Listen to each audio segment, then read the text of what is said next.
I don't know if you've ever had this experience before, but sometimes a book enters your life at the exact moment you're finally ready to hear what it has to say.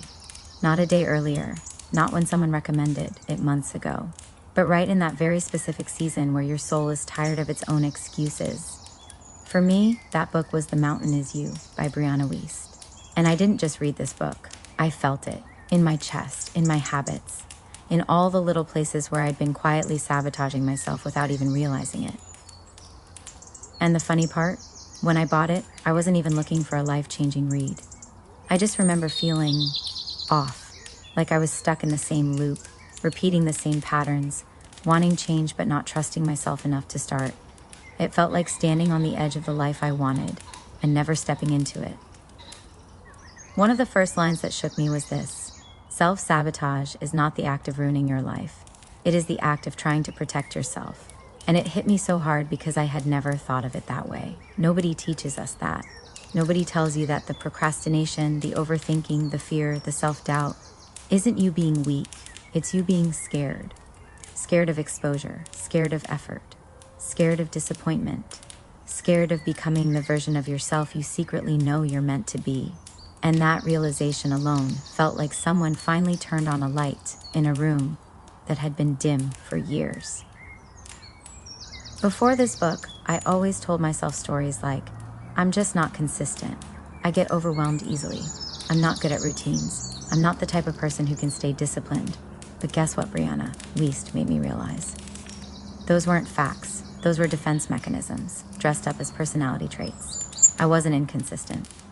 I was scared of failing if I tried. I wasn't bad at routines. I just didn't believe I deserved a stable life. I wasn't undisciplined. I was afraid that if I actually committed to myself, I would have to face the uncomfortable truth that I'd been playing small for years. And reading that felt like someone gently placing a hand on my shoulder saying, "You're not broken, you're just scared." But fear is not a life sentence, it's a starting point. There's a part where she writes, "Your new life will cost you your old one." And honestly, I had to close the book. Because we glamorize change, we romanticize growth, but nobody talks about the grief that comes with it. The truth is, it's painful to outgrow yourself. It's painful to stop identifying with the version of you that felt safe because it was familiar. Letting go of the old you means letting go of your old beliefs, your old coping mechanisms, your old habits, your old excuses, your old emotional patterns, your old way of dimming your own potential. And that is work. Real, emotional, uncomfortable work. But the book reminds you that this discomfort is not punishment, it's rebirth. The title sounds poetic until it suddenly becomes personal. The mountain is you, meaning the obstacle isn't your circumstances. It's your patterns, your fear, your hidden wounds, your unhealed stories, your doubt, your avoidance, your resistance to becoming who you're meant to be. And that realization didn't feel harsh. It felt empowering. Because if the mountain is me, then that means the solution is also me. My strength, my decisions, my mindset, my willingness to keep going when old habits pull me back, my ability to choose the future over the familiar. Suddenly, I didn't feel stuck anymore. I felt responsible. I felt awake. I felt like I actually had power in my life again. You know those moments when something inside you just snaps? Not in a dramatic way, but in a "I'm finally tired of my own bullshit" way. That was me. I read one paragraph that said, "The universe will keep sending you the same lessons until you are ready to learn them." And I realized I'd been reliving the exact same emotional year on repeat. Different people, different environments, same triggers, same habits, same wounds, same self-sabotage. It wasn't life being cruel. It was me refusing to rise. That was the night something shifted. Not loudly, but deeply. I decided I wanted better. Not just in theory, not just when I felt inspired, but every day, even when it's uncomfortable, even when old patterns call me back, even when fear whispers stay small, because staying small was slowly killing me. The real change didn't start with routines or habits or morning rituals. It started with one question. Brianna Wiest made me ask myself, what am I afraid will happen if I actually become the version of myself I want to be? That question humbled me. It broke me open in the best way, because I realized I was afraid of disappointing people, not being liked, not being perfect, success, feeling unfamiliar, losing people who preferred the older version of me, stepping into rooms I didn't feel worthy of, yet admitting I actually want more from my life. And that's the thing about self-sabotage. It's not about laziness. It's about fear of expansion. But expansion is exactly where life begins. The Mountain Is You isn't a cute Pinterest book. It's not fluffy or shallow or cliche. It's a mirror. It's a challenge. It's a wake-up call wrapped in softness and truth. And reading it felt like someone finally telling me, you're allowed to become the person you've been dreaming about. And that permission alone changed everything. Okay, listen, I need to tell you something the way I wish someone had told me earlier. Because when I say this book messed with my whole mindset, I mean it in the wake up at 2 a.m. and stare at your ceiling, questioning everything type of way. Like, picture me sitting there, hair in a messy bun, hoodie on, literally talking back to the book out loud like a crazy person. Because every other paragraph felt like, wow, I really exposed myself to myself. And honestly, that's such a weird feeling, being called out by a paperback. So there's this part in the book where Brianna basically says, you're not inherently a procrastinator. You're not inherently inconsistent. Those are just emotional patterns. And I swear, I sat there like, excuse me? I built my whole identity around that. Like I've been introducing myself to life like, hi, I'm Angela. I overthink everything and sabotage my own happiness for sport. And meanwhile, the book is over here like, no, babe, you're just scared. It's okay. Do you know how comforting that is? Like, oh, I'm not doomed. I can actually change. It felt like someone untied a knot in my chest. This one hit me like a brick. She says, your new life will cost you your old one. And I know you've heard quotes like that on Pinterest, but something about the way she writes it, it hits different. It made me realize that the version of me who was scared, unmotivated, hiding, doubting herself, that version doesn't get to come with me into the future I'm trying to build. And yeah, that's sad, because even your toxic habits feel safe when they're familiar. It's like trying to carry your whole childhood bedroom into your new apartment. You can't. It doesn't fit. And honestly, I think that's why so many of us feel stuck. We keep trying to drag old versions of ourselves into new chapters and then wonder why the door won't open. I'm gonna be real with you. This was the part that hurt, because the book basically says, some people only liked the version of you that didn't like herself. Some people liked you better when you were quiet, or insecure, or easy to manipulate, or available whenever they needed you, or afraid to ask for better. And when you start healing, setting boundaries, dreaming bigger, acting like you deserve a good life, suddenly you feel guilty. You feel mean. You feel like you're doing something wrong, but you're not. You're just becoming someone who finally respects herself. And honestly, not everyone is meant to come with you on that journey. And that's okay. It doesn't mean they're bad people. It just means that healed you and old you don't have the same taste in relationships. She says there's a difference between not being ready and just resisting what you know you need to do. And the way I felt personally attacked, because I realized I wasn't waiting for the right moment. I was waiting for things to feel comfortable. And real change never feels comfortable. It's like going to the gym after not going for years. You're not supposed to feel motivated. You're supposed to feel awkward, unsure, uncomfortable. Growth always feels like that. I think we forget that. This one changed my entire approach to habits. I always used to think, oh, I need to become more disciplined, more focused, more this, more that. But she explains that you don't need to fight your feelings. You just need to support them. Like if you want to be productive, don't wait for motivation. Make your environment make it easier for you. Set out your clothes the night before. Make your room feel peaceful. Put your phone in another room. Make your work area aesthetic and inviting. It sounds so simple, but it genuinely shifted how I show up every day. I stopped trying to fix myself and started trying to support myself. Huge difference. There's a part where she says something like, healing isn't becoming someone new. It's becoming who you were before the world hurt you. And girl, I cried. Because it made me realize that I'm not late. I'm not failing. I'm not lost. I'm rebuilding. I'm rediscovering. I'm reconnecting. I'm taking my power back one tiny decision at a time. And that slow, quiet progress we make, the kind you don't post, don't talk about, don't even notice most days, that counts. That is the progress. This book isn't about climbing some giant metaphorical mountain. It's about outgrowing the version of yourself that keeps you small. And that is the most empowering thing ever, because it means you don't need to wait for perfect circumstances. You don't need someone to save you. You don't need validation or permission. You just need to stop being scared of your own potential. That's it. That's the whole secret. And that's the energy this book gave me. That quiet little voice in my head that used to say, be careful, stay small, don't try too hard. It turned into a louder, stronger, calmer voice that says, why not you? Why can't you have more? You're allowed to take up space. You're allowed to rewrite your entire story. And I think that's why this book hit me so hard. It's not just a self-help book. It's a permission slip.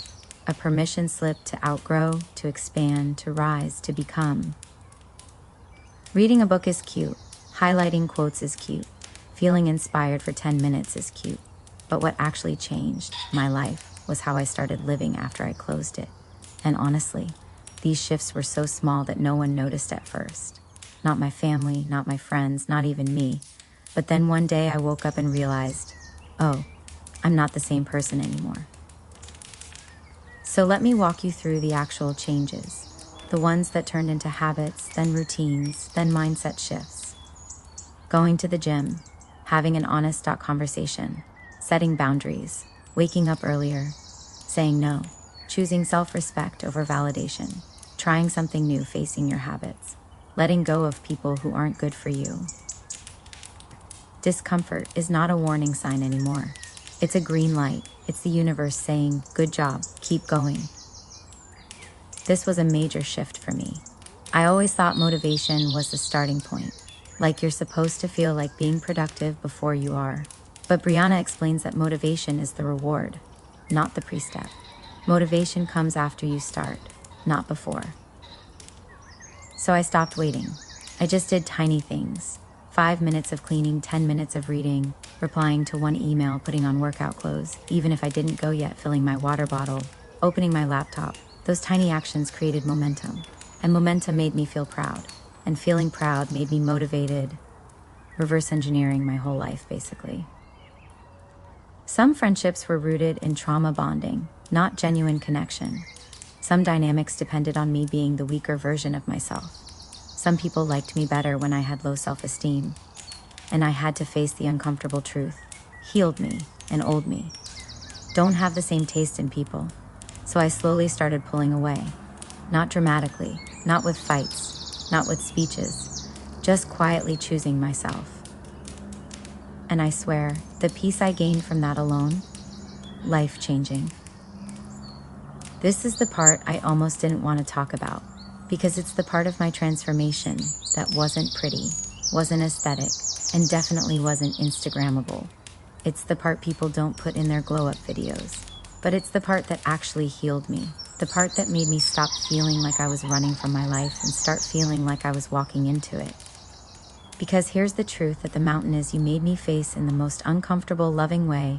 You can do all the habits, all the routines, all the cute things. But if you don't deal with the emotional root, you're just decorating your self-sabotage. And facing that was honestly like ripping off a Band-Aid that had been covering a wound for years. I didn't realize how little I trusted myself until I read this book. And I'm being so serious. It was something so subtle that I never even noticed I was doing it.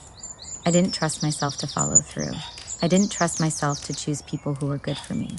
I didn't trust myself to not repeat old patterns. I didn't trust myself enough to dream bigger. I didn't trust myself to be consistent. I didn't trust myself with my own potential, which is crazy to say out loud, but it's true. And Brianna Wiest put it in a way that made everything click. She basically said that the foundation of self-sabotage is self-abandonment. It's choosing the easy moment now over the life you want later. It's choosing comfort over integrity. It's choosing familiarity over growth. It's choosing fear over alignment. I had been abandoning myself for so many years that I didn't even notice it was happening. Every time I broke a promise to myself, every time I ignored my intuition, every time I tolerated something that hurt me, every time I stayed quiet when something bothered me, every time I lowered my standards just to keep the peace, I was telling myself, in tiny daily ways, I don't believe in you. And that pattern becomes a lifestyle if you don't stop it. You would think rebuilding self-trust is about big, impressive decisions. No, it's actually the opposite. It's built in the boring moments when no one is watching, and no one will ever give you credit for it. It's built when you tell yourself you'll drink more water today, and you actually do. It's built when you say I'll clean my room this morning and you don't postpone it until midnight. It's built when you follow through on tiny tasks that feel pointless but teach your brain, I'm someone who keeps promises. And something shifted inside me during that process. It felt like reconnecting with a part of myself that I had abandoned years ago. The version of me that was hopeful, excited about life, confident in her ability to figure things out. That version of me wasn't gone. She was just buried under fear and self-protection, and every tiny act of consistency felt like brushing off another layer of dust. This one was honestly brutal, because it forced me to confront the places in my life I kept trying to fix while staying in the exact same dynamics that broke me. Like trying to heal abandonment issues while staying around people who made me feel disposable. Trying to heal my self-worth while keeping friendships where I was the convenient friend. Trying to grow confidence while surrounding myself with people who subconsciously belittled my goals. Trying to stop overthinking while staying in situations that were inconsistent and confusing. Trying to build discipline while living in chaos, emotionally, mentally, and physically. The book made me understand something I had been avoiding. You cannot change your life while clinging to the people, habits, and environments that represent the old version of you. And I swear, I felt that in my whole body, because I had been trying to rise without letting go, trying to heal without releasing, trying to grow without creating space for growth. It's like trying to plant a garden but never pulling out the weeds. I kept blaming myself for not blooming, when really, I was just blooming in the wrong soil. So many people make healing sound like this glamorous, glowing, soft girl era fairy tale. But my healing? It looked like crying in the shower because I finally admitted that some relationships were unhealthy. It looked like sitting alone in silence because distractions weren't numbing me anymore. It looked like saying no and then dealing with the anxiety of not being liked. It looked like waking up early when I didn't feel like it because I promised myself I would. It looked like confronting my tendency to shut down when I felt overwhelmed. It looked like giving up control and letting life feel uncertain for once. It wasn't cute. It wasn't aesthetic. It wasn't perfectly timed. But it was real. It was honest. It was the kind of uncomfortable honesty that heals deeper than any routine ever could. And this book taught me that healing doesn't feel good. It feels right. It feels like alignment, not comfort. It feels like clarity, not ease. It feels like truth, not relief. I always thought I had to struggle to deserve good things. That life had to be hard for it to be meaningful. That productivity equaled worth. That exhaustion meant success. That rest was only allowed if I was collapsing. But Brianna writes something that shook me. You do not need to be uncomfortable to be worthy. And I realized how much of my life was built around the idea that everything valuable had to be difficult. But peace can be productive. Ease can be intentional. Rest can be part of your glow up. Stability can be exciting. Consistency can be sexy. Softness can be strong. I stopped glamorizing chaos and started normalizing ease. My life changed when I stopped treating ease like a reward and started treating it like a right. Before this book, I used to live like everything was working against me, like I needed to prove myself or hustle harder or fix myself before I deserved anything good. But somewhere halfway through the book, something shifted.